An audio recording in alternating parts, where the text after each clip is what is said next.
balado Les Exportants, une initiative de Carrefour Québec International. Aujourd'hui, j'ai la chance de discuter avec Sandrine Jobin, avec qui je travaille depuis 11 ans. Donc, Sandrine, c'est une experte en foire commerciale. Elle a fait plusieurs formations qu'elle a données aux entreprises. Elle les a accompagnées sur plusieurs territoires, dont l'Europe et les États-Unis, pour apprendre à animer leurs kiosques. Nous avons aussi fait d'agréables missions commerciales ensemble avec des entreprises qui voulaient démarcher des nouveaux marchés. Bref, elle va nous donner des bons trucs sur comment choisir la bonne foire, aussi comment se différencier. On va aborder le sujet des foires hybrides et elle va nous donner aussi des conseils sur comment faire de bons suivis. Souvent, les gens vont nous dire « cette foire-là m'a coûté une fortune, puis finalement, mon investissement ne m'a pas rapporté. » Mais grâce au conseil de Sandrine, je peux vous dire que vous allez sortir de votre foire avec un grand sourire plutôt qu'une grande déception. Je vous souhaite une bonne écoute.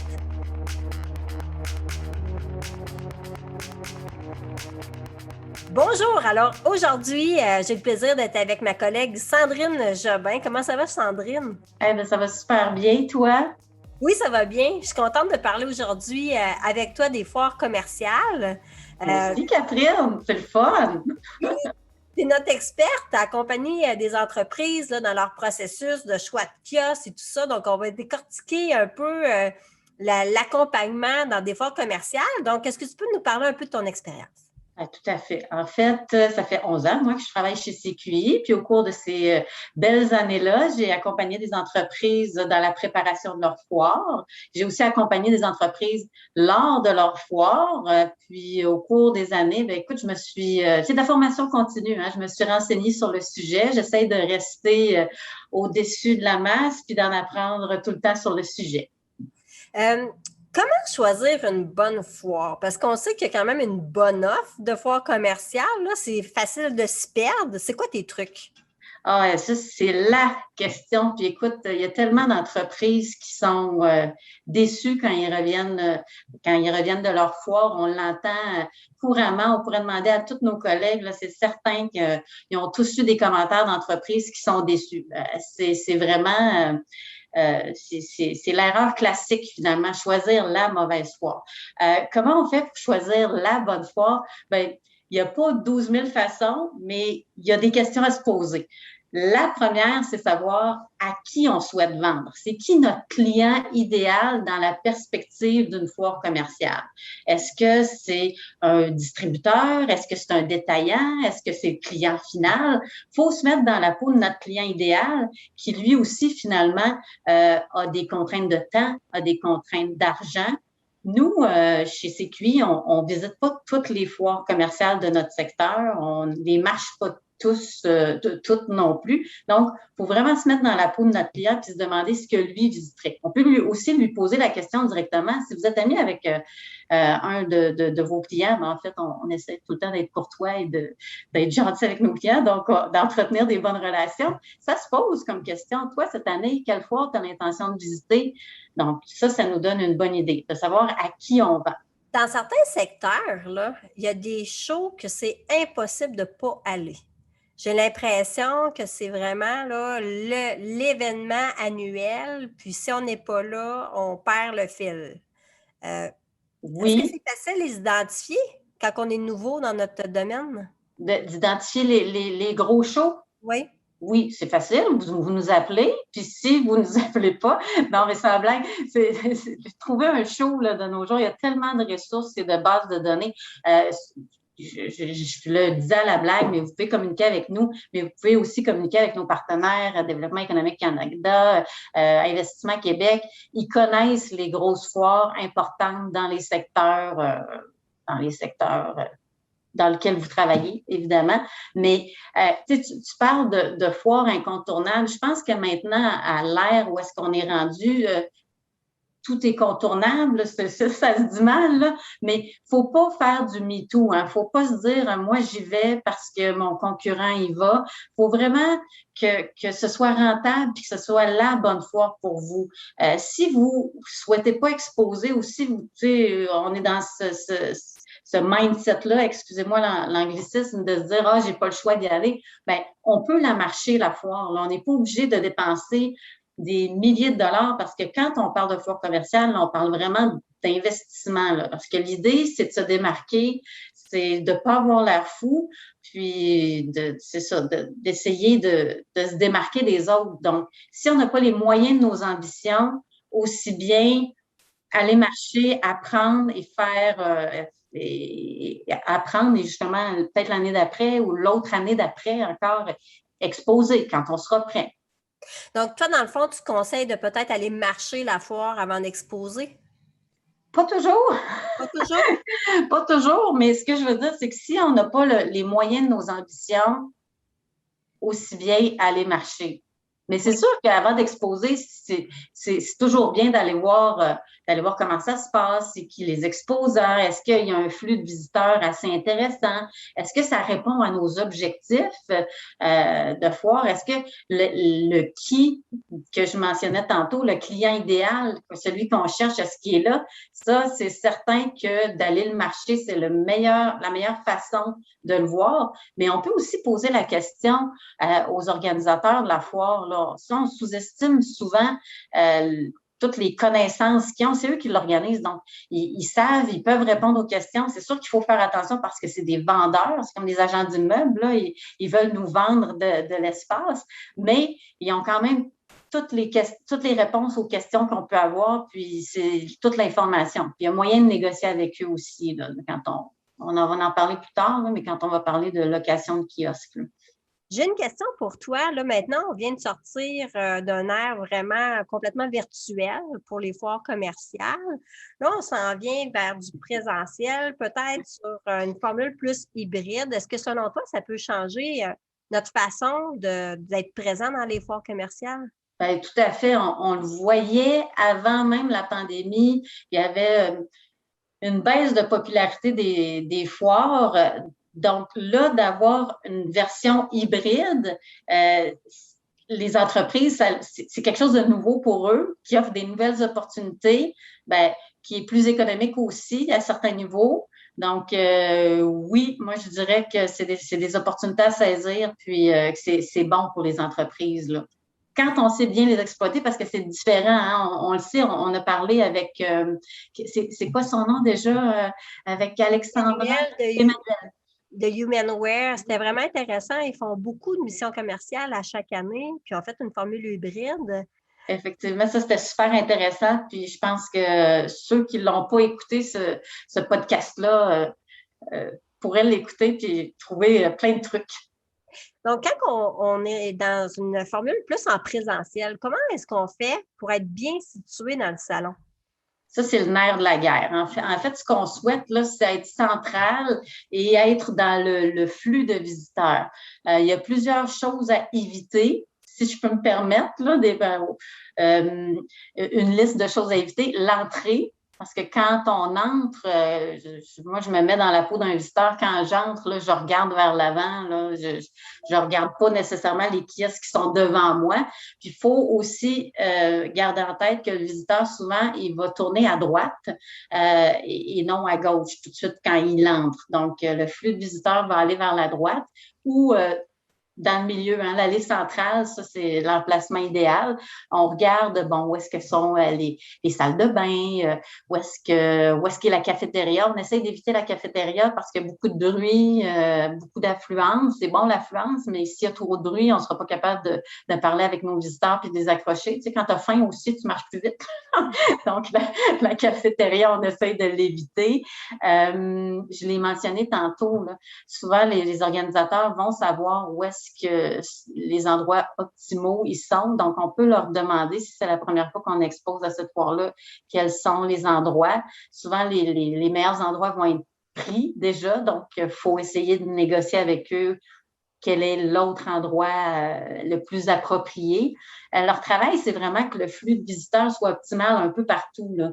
Donc, c'est sûr qu'on sait que les coins, les extrémités, c'est pas l'idéal, mais normalement, les organisateurs doivent avoir mis en place des stratégies pour que ce soit un peu payant pour tout le monde, là. Pour avoir marché quelques foires, là, À un moment donné, on vient fatigué, hein? Ça fait Ouais. 2 heures qu'on marche, on est fatigué, puis on en voit qui débordent de créativité pour attirer l'attention. Est-ce que c'est, quelque chose qu'on doit faire attention quand on pense à notre kiosque? La conception du kiosque, c'est le nerf de la guerre. Parce que vous le savez, c'est ça qui attire l'œil, là. Si on a juste une table avec quelques dépliants dessus, à moins que le client vous connaisse et que ce soit votre produit spécifiquement qu'il cherche, là, ce serait étonnant qu'il ait l'envie d'aller vous voir. Il y a des experts dans la conception de kiosque. Moi, je ne vais pas m'inventer experte dans la conception. Je peux vous conseiller, je peux vous donner des trucs, les choses qui bougent, les télés, on le sait qu'il y a des choses qui attirent plus l'œil, mais des concepteurs de kiosques, c'est eux les experts. Puis moi, ce que je conseille tout le temps aux entreprises, c'est de les consulter. C'est eux les experts. Puis c'est quasiment du design d'intérieur. On ne peut pas s'inventer expert, toi ou moi. Toi, tu as beaucoup de goût, Catherine. Je regarde ton décor. Je trouve tout le temps ça extraordinaire. Mais pour concevoir un kiosque, je pense pas que tu serais la meilleure. C'est un emploi en soi. Là. Donc, moi, c'est ce que je conseille aux gens, mais c'est très, très important, ce qui m'amène à revenir à ce que je disais, si on n'a pas le moyen de nos ambitions, aussi bien d'y aller moins grandiose et plus efficacement, avec des choses belles, efficaces, simples, mais faut que ça attire l'œil, il faut être différent. Donc, les gens, quand ils participent à une foire, leur objectif, c'est de rencontrer des gens, de vendre un produit, de trouver des partenaires, ça va dépendre. Toi, quand tu es compagnie, c'était quoi les objectifs des gens? Moi, souvent, dans les entreprises que j'ai accompagnées, il y en a une que c'était vraiment de développer le marché américain, qui est le nord des États-Unis. Donc, on avait fait une petite foire, une foire que j'appelle régionale. Donc, ce qu'on voulait, c'était rencontrer c'était dans le secteur de la construction, des contracteurs régionaux, puis de les convaincre que la ligne de produits est intéressante pour eux. Donc, ça, c'est un objectif de marché, un objectif de clients spécifiques qui étaient les contracteurs. Mais je me souviens, avec une autre entreprise, c'était vraiment de se faire connaître en général, de faire connaître sa marque. Donc, on était allé exposer au plus gros show dans le secteur.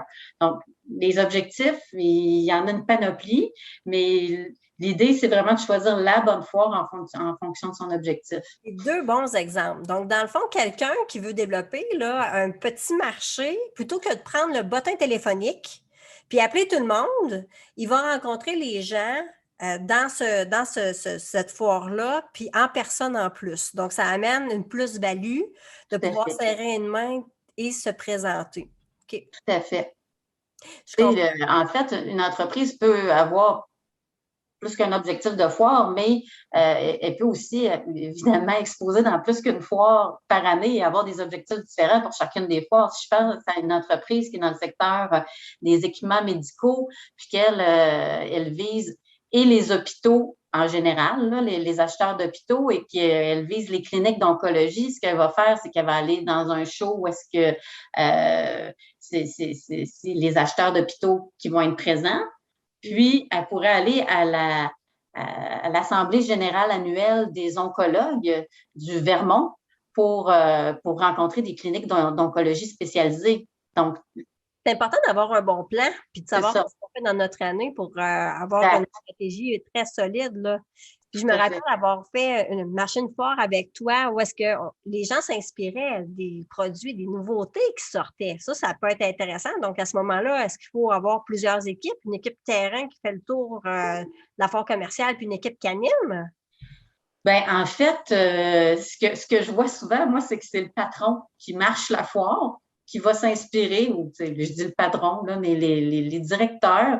Puis après ça, on a l'équipe spécialisée en foire, parce qu'il ne faut pas se leurrer, faire une foire, c'est pas tout le monde qui a la capacité de faire ça. Ça prend quelqu'un qui a de l'entre-gens, ça prend quelqu'un qui connaît les foires, qui sait vendre, parce qu'il faut vendre un peu quand on présente notre produit. Puis ça prend des gens en forme. Hein. Ça, on ne le dit pas souvent, mais c'est fatigant. Hein? Fatigant.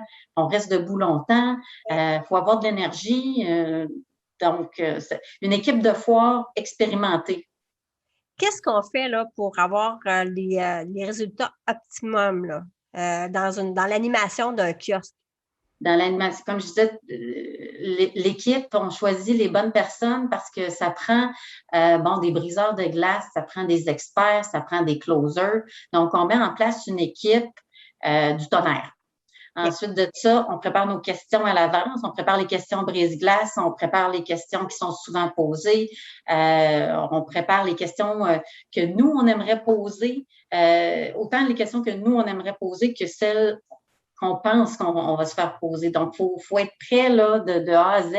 Puis, d'autant plus si c'est en anglais, il faut les écrire, il faut les pratiquer. C'est comme une pièce de théâtre. Donc, ça, ces questions-là vont nous permettre de trier les visiteurs. Bon, on l'a défini, on l'a dit plus tôt, on a défini nos objectifs. Donc, si on veut un acheteur ou un distributeur, il faut que ça soit dans la liste de questions. Donc, il faut que ça soit dès le début êtes-vous un distributeur? Ah oui, pour quelle région, etc. Donc, on se prépare notre liste de questions, ce qui va nous permettre de trier nos visiteurs, puis ensuite de ça, on va les trier par couleur ou par code. Je ne sais pas, on peut se donner des codes 1, 2, 3, rouge, jaune, vert. Puis, ce qui va nous permettre à la fin de la journée de pouvoir mettre des priorités, de faire nos retours, nos suivis plus rapidement. Ceux qui sont rouges, c'est des urgences, là. Faut leur répondre vite, vite, vite. Je sais pas, je dis n'importe quoi, là. Les verts, c'est des clients super potentiels, mais on n'a pas de rien à faire présentement pour eux. On attend des nouvelles d'eux. Je dis n'importe quoi là, sur les codes, mais il faut trier pour faire des suivis efficaces parce que faire les suivis, c'est une étape qui est tellement souvent négligée par les entreprises. Là. On l'a dit, ça coûte cher faire une foire, c'est un investissement de temps, d'argent. Si on revient et qu'on ne fait pas nos suivis, tout ça tombe à l'eau. Donc, il faut faire les suivis puis d'avoir une méthode, une stratégie pour trier les clients potentiels. Ça aide énormément à faire le suivi. J'ai l'impression que quand que c'est une foire, les gens sont plus enthousiastes qu'à l'habitude. Ils voient plus d'opportunités qu'à l'habitude. Puis quand on revient à la maison, c'est difficile de rester sur la même vibe. Ah, tu as raison. On est tellement enthousiaste puis excité de tous les potentiels qu'on rencontre quand on est à la foire. Là, c'est une euphorie. C'est vraiment fou. Puis quand on revient, on retourne dans le quotidien de la production, des délais, de la gestion des ressources humaines, dans tout, finalement, on est en retard parce que c'est comme quand on revient de vacances, on a pris du retard. Donc, c'est ce qui fait que les entrepreneurs, les entreprises, ils font pas leur suivi. Là. C'est la raison principale. Mais ça, on le dit souvent quand on parle à nos entrepreneurs, mais on peut les aider, nous, chez CQI, les entreprises, à faire les suivis. Là. Dans le fond, de rappeler les gens en fait, qu'on avait ciblé une opportunité. C'est ça. On peut aider les entreprises avec leur suivi. Tu disais que les gens ne faisaient pas leur suivi. Pourquoi ils participent à des foires s'ils ne font pas leur suivi? Parce que les foires, ça regorge d'opportunités. C'est un outil de vente tellement puissant et ils le savent. Puis ils voient les autres entrepreneurs qui réussissent, puis qui vont dans les foires, puis qui ont du succès. Donc, c'est peut-être un peu, des fois, le manque d'organisation qui fait qu'on en échappe quand on revient. Donc, c'est pour ça que ça doit être important de bien se préparer à le faire. Parce que moi, je te dis ça parce que ça m'est arrivé de faire des rencontres pour CQI, puis d'être complètement enthousiaste, puis au retour, là, il y a des opportunités qui étaient si belles qui semblent l'être moins quand on revient. Est-ce que c'est juste moi qui vis ça ou les entrepreneurs aussi, ils vivent? Mais en développement des affaires, c'est tout le temps super. On est tous des cordonniers mal chaussés. Là, on donne des trucs, mais on ne les applique pas tous. Là, mais effectivement, je pense qu'il faut préparer le suivi. Dans sa planification de foire, il faut le préparer, le suivi, se donner 2, 3 jours au retour, comme si on n'était pas au bureau, pour pouvoir faire les suivis. Pas une semaine, là, mais... Est-ce qu'il y a moyen de s'organiser pour que les gens fassent des suivis avec nous? Là, je vais arriver avec le sujet de si on devient conférencier dans cette foire-là, oui. on suscite de l'intérêt de façon différente parce que là, on se retrouve pas, on se retrouve peut-être désiré plutôt que de vouloir vendre quelque chose. Bien, quand on présente dans une foire, c'est qu'on a une expertise particulière. Donc, on souhaite se présenter sous l'angle d'un expert. Donc, c'est un type de foire en particulier, puis c'est un objectif particulier. Tu veux te présenter comme l'expert dans ton domaine, tu offres des solutions spécifiques à un problème spécifique. Donc, quand moi, je le suggère tout le temps aux entreprises, là, c'est de la publicité gratuite. On t'offre sur un piédestal du temps pour parler, pour te vendre ton entreprise. Donc, il faut le faire, il faut saisir l'opportunité.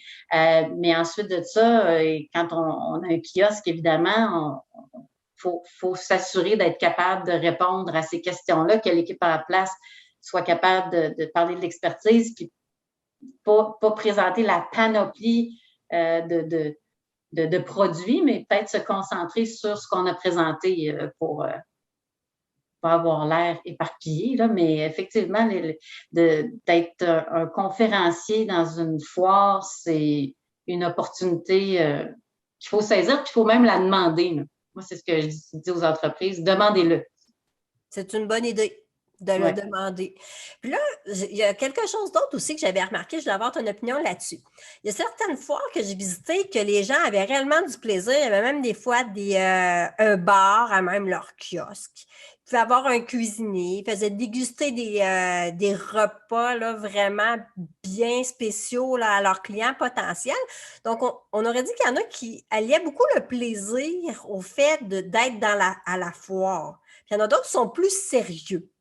Oui, bien, ça dépend du type de foire aussi. Là.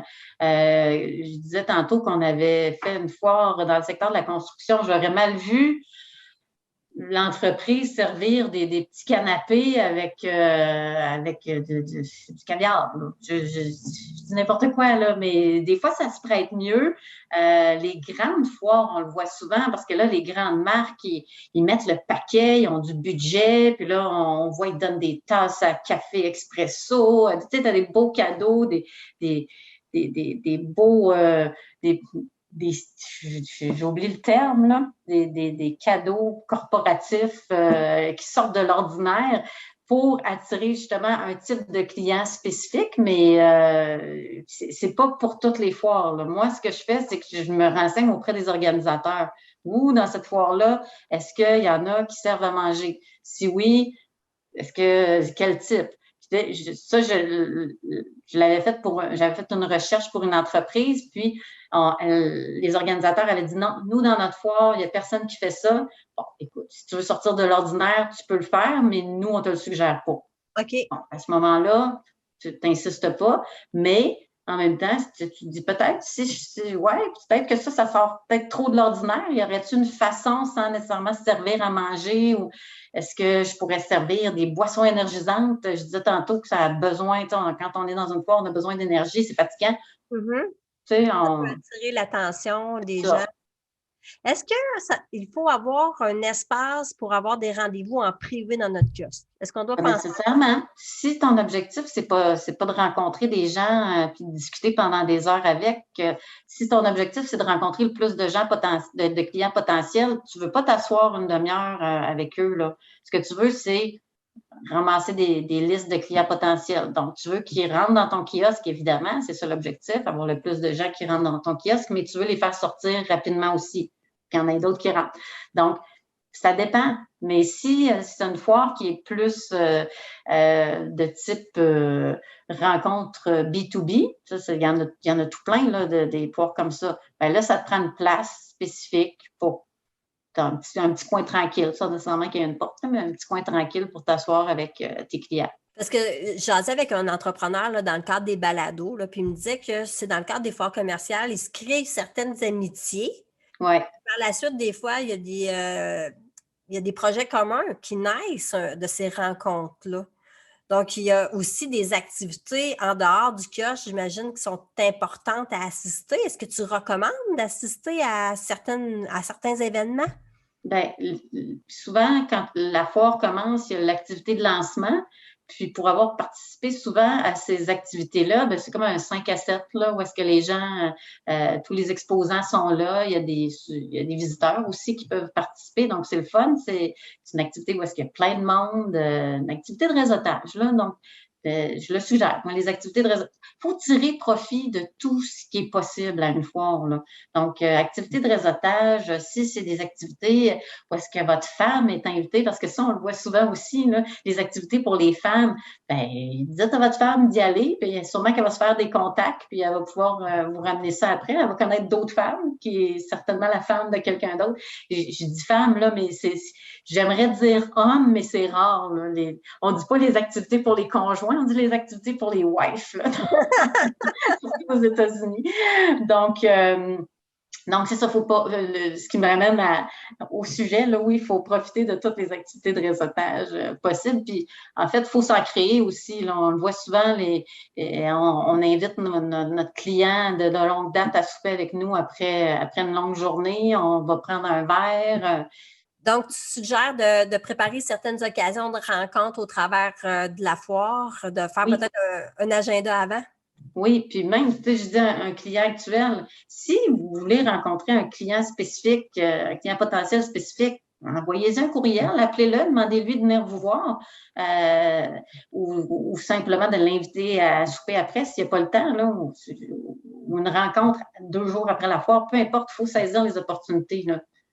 Une foire, ça se prépare combien de temps à l'avance? Pas 2 semaines à l'avance, ça se prépare vraiment longtemps à l'avance. Idéalement, 1 an, là, mais on sait que dans les faits, c'est souvent 6 mois à l'avance, 3 mois à l'avance. Des fois, on saisit une opportunité, mais idéalement 6 mois à l'avance. S'il y a des visas, moi, je pense tout le temps à mon entreprise qui est allée au Brésil à une foire commerciale. Elle avait oublié que ça prenait un visa là, pour aller là, puis elle partait, puis la veille, puis elle m'appelle, elle dit là, Sandrine, qu'est-ce que je fais? Je peux rien faire pour toi. Donc, avoir un visa pour le Brésil, ça doit prendre un bon 2 mois. Là. Donc, si on n'est pas prêt à l'avance, ça va moins bien. Donc, beaucoup d'informations avant, là. Ouais. Puis si dans les dernières minutes, peut-être que c'est mieux de dire je vais aller marcher cette foire-là. Exact. Tout à fait. Tu as raison. OK. C'est quoi ton meilleur conseil pour bien se préparer à une foire? Mon meilleur conseil, le choix de la foire. Faites attention pour ne pas être déçu. On n'en veut pas des entreprises qui ne veulent pas faire de foire commerciale. C'est trop payant, c'est trop un bel outil. Il faut vraiment choisir la bonne foire pour pouvoir en tirer le plus d'avantages possible, que ce soit payant. Donc, on choisit la bonne foire, on met en place, on se prépare, puis on met en place une équipe forte. On y va, on fonce, on est de bonne humeur, puis on sourit, puis on fait nos suivis. Puis peut-être la chose à ne pas faire. À ne pas faire, aller à la foire où tout le monde va parce qu'on pense qu'il faut être là. OK. Moi, c'est la seule chose parce qu'on le fait parce que les autres le font. On le fait pas parce que c'est dans notre planification stratégique, que ça répond à un objectif spécifique. Donc, on le fait pas parce que les autres le font. C'est quoi je sais qu'il y a des aides financières parfois pour les gens qui font des foires. Oui. C'est quoi les étapes de préparation? C'est le choix, le marketing? C'est quoi tes étapes? Par rapport au financement? Oui. Par rapport au financement, c'est avoir ses objectifs de développement en tête, là. C'est le marché. Ensuite de ça, analyser toutes les foires qui sont disponibles, choisir la bonne, celle ça peut être au pluriel, qu'on souhaite visiter. Puis là, on embarque dans la demande de financement. Là. Évidemment, ça prend... Il faut être capable de démontrer qu'on a réfléchi et qu'on s'est préparé. C'est ça, c'est ce qui m'amenait à dire, ça prend une étude de marché. Mais là, moi, j'ai envie de parler à ceux qui font des foires ou qui s'apprêtent à en faire une plus que ceux qui se préparent à l'exportation. Donc, si on est expérimenté, on sait où est-ce qu'on s'en va, on a notre plan d'exportation déjà prêt, puis qu'il reste juste à peaufiner quelle foire on visite, ben là, on a tout en main là, pour pouvoir faire notre demande de financement. Là. Donc, il ne faut pas oublier les suivis. Ça, je pense que c'est la pire erreur. Puis, je t'ai même posé la question, mais pourquoi participer si on ne fait pas les suivis? Dans le fond, on se fait voir, mais le suivi, c'est ça qui fait que c'est la partie. Et on se fait oublier. On se fait voir, mais on se fait oublier tout aussi vite. Là. Donc, faut rester frais en mémoire des gens qui nous disent. Ils en ont tellement vu. Là, une foire, normalement, c'est pas 10 exposants, là, c'est une centaine, des centaines. Donc, imaginez le visiteur, vous le savez, vous visitez une foire, vous voyez des centaines d'exposants. Comment tu fais pour te souvenir de l'exposant qui était au kiosque B39? Tu lui as parlé, mais tu t'en souviens pas spécifiquement. Donc, il faut faire l'effort de rester frais en mémoire des clients potentiels qui nous intéressent. Et un bon suivi se fait combien de temps après le retour? Dès que vous revenez. Une semaine maximum. Après un mois, on a oublié. On a oublié qu'on avait ce besoin-là. On a oublié l'innovation qu'on a vue, à moins qu'elle soit extraordinaire, là, mais il faut faire les suivis rapidement. Donc, c'est un investissement majeur, puis il faut faut prendre les résultats de cet investissement-là puis faire quelque chose avec. Ouais. Il faut mesurer. Il ne faut pas oublier de mesurer aussi, faire le retour sur ce qui a bien été, ce qui a moins bien été, est-ce que les objectifs ont été atteints.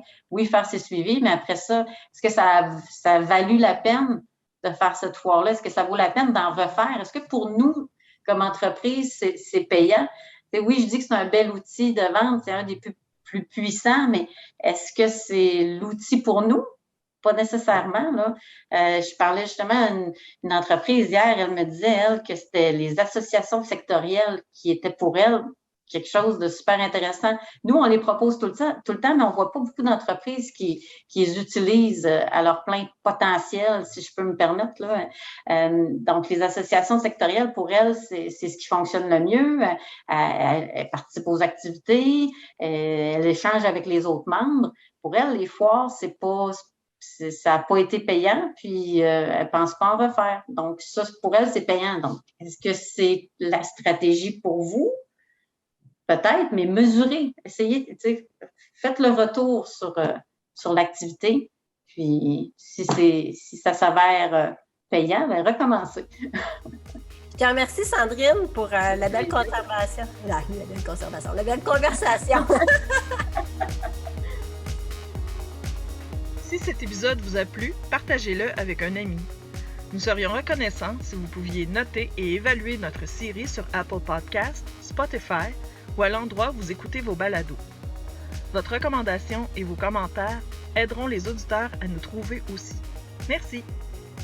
Les Exportants est une production de Carrefour Québec International, tout droit réservé.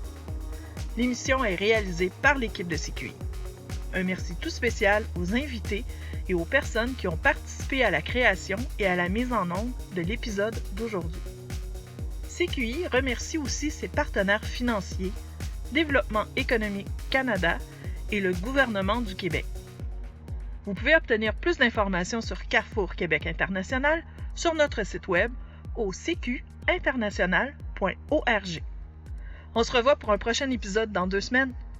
Merci d'avoir écouté Les Exportants. À bientôt!